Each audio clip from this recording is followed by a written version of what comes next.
राधे राधे, जय श्री कृष्णा। युद्ध, प्यार, परमाणु विस्फोट, ग्लोबल वार्मिंग, कितना कुछ झेल रहा है हमारा नीला ग्रह। और आखिर इन सब का जिम्मेदार कौन है?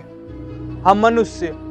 परंतु क्या आप जानते हैं हमारे सुंदर से ग्रह पर ऐसा बनने में कितना टाइम लगा था? वह ग्रह जो हमारे लिए सबसे मूल्यवान है, वह कितने सालों की कठिन मेहनत का फल है। क्या आप जानते हैं?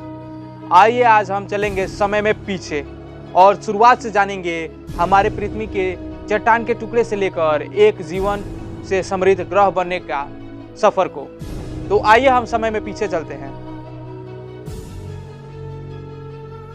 थोड़ा सा और पीछे।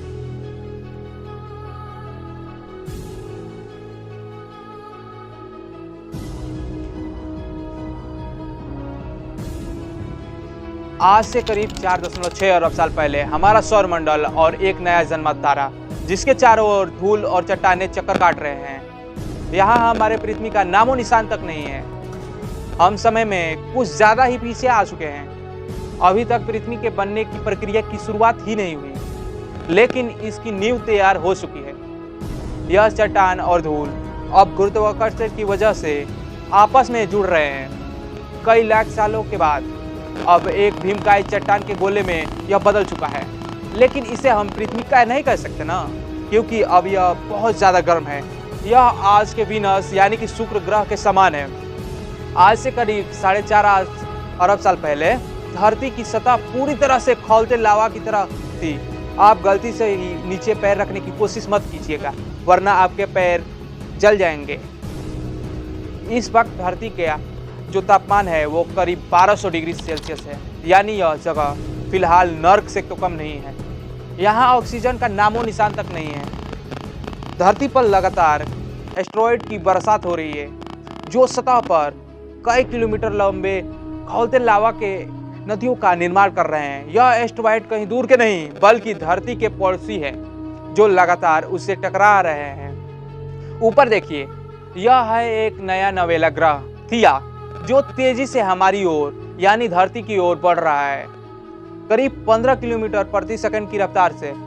यानी यह एक गोली की रफ्तार से 20 गुना ज़्यादा तेज हमें इसका स्वागत करना है, क्योंकि इसी की वजह से हमारे खूबसूरत चांद की रचना हुई।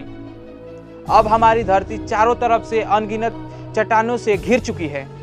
यहाँ इतने ज़्यादा चट्टाने टुकड़े हैं, इस वक्त हमारे धरती के पास भी शनि ग्रह के समान अपना एक रिंग बन चुका है, जो बिल्कुल शनि ग्रह के रिंग के जैसा ही 2 भागों में बटा हुआ है। पहला रिंग आज की धरती और चांद के बीच में है, और दूसरा चांद के पीछे। इस रिंग से एस्टेरॉयड लगातार धरती पे आते रहे हैं, लेकिन एस्टेरॉयड की असल बारिश अभी भी शुरू नहीं हुई मेरे दोस्त। अब यह रिंग धीरे धीरे ग्रेविटी की वजह से एक 3000 किलोमीटर चौड़े गोलीय पिंड में बदल जाएंगे। और यहाँ हम देख रहे हैं हमारे चांद के जन्म को। यह है हमारा चांद। इसमें फिलहाल तो कोई दाग नहीं है, और यह हमारे धरती के काफ़ी ज़्यादा नज़दीक है, जिसकी वजह से यह हमें इतनी बड़ी दिखाई दे रही है। इसका सरफेस अभी पूरी तरह से गर्म लावा से बना हुआ है, और इतने करीब होने की वजह से यह लगातार धरती पर अपना गुरुत्वाकर्षण प्रभाव डाल रहा है। करीब 30 लाख साल बाद अब हमारे सोलर सिस्टम में कुछ ऐसा होने वाला है जिसके बारे में आप शायद ही जानते हैं।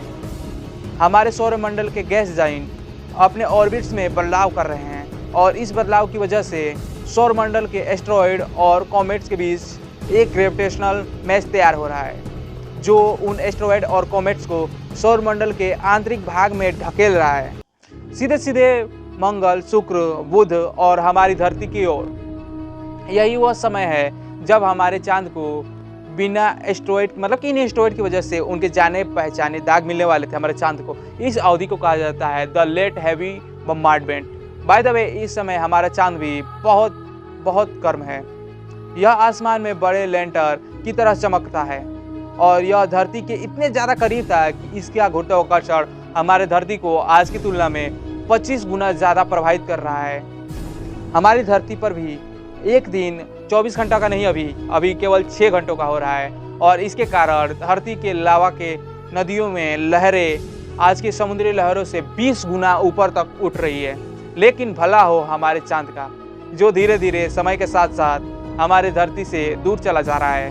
और इससे धरती की घूर्णन यानी कि रोटेशन धीरे हो रहा है और लावा की नदियाँ ठंडी होने लगी, जिससे धरती की सतह का निर्माण हुआ। इस वक्त आसमान में यह भीमकाय चमकीला चांद ही एकमात्र ऐसा चीज नहीं है जो आपका ध्यान आकर्षित करे, बल्कि अब आपको दो बहुत ही चमकीले तारे आसमान में देखने को मिलेंगे। लेकिन वह दोनों असल में तारे नहीं है मेरे दोस्त, यह दोनों असल में ग्रह हैं, जुपिटर और सैटर्न।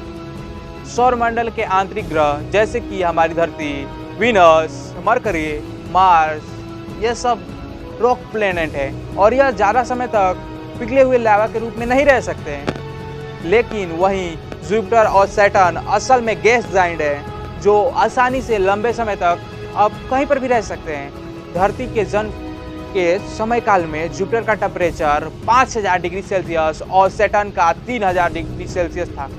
इसका मतलब है कि जुपिटर उस वक्त हमारे सूर्य से ज़्यादा चमकीला था।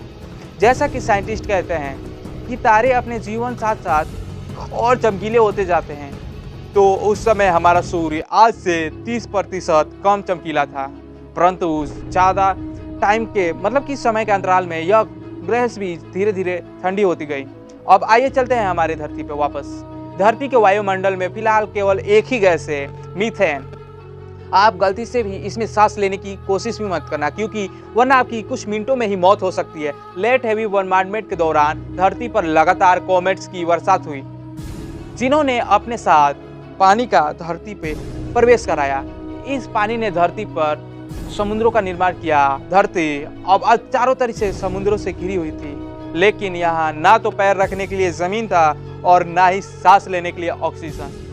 हमारी धरती अब कुछ हद तक पृथ्वी कहने लायक तो बन चुकी है, लेकिन अभी भी इसमें जीवन का बीज नहीं बन पाए। आखिर इसके बाद क्या हुआ था और धरती पर जीवन की शुरुआत कैसे हुई थी, इस पूरी कहानी को जानने के लिए आप इस सीरीज में बने रहिए और आपको एपिसोड नंबर 4 में बताया जाएगा कि धरती पर जीवन की शुरुआत कैसे हुई थी। अगर आपको जानना है तो वीडियो को लाइक कीजिए और चैनल को सब्सक्राइब कीजिए। तब तक के लिए राधे राधे, जय श्री कृष्णा।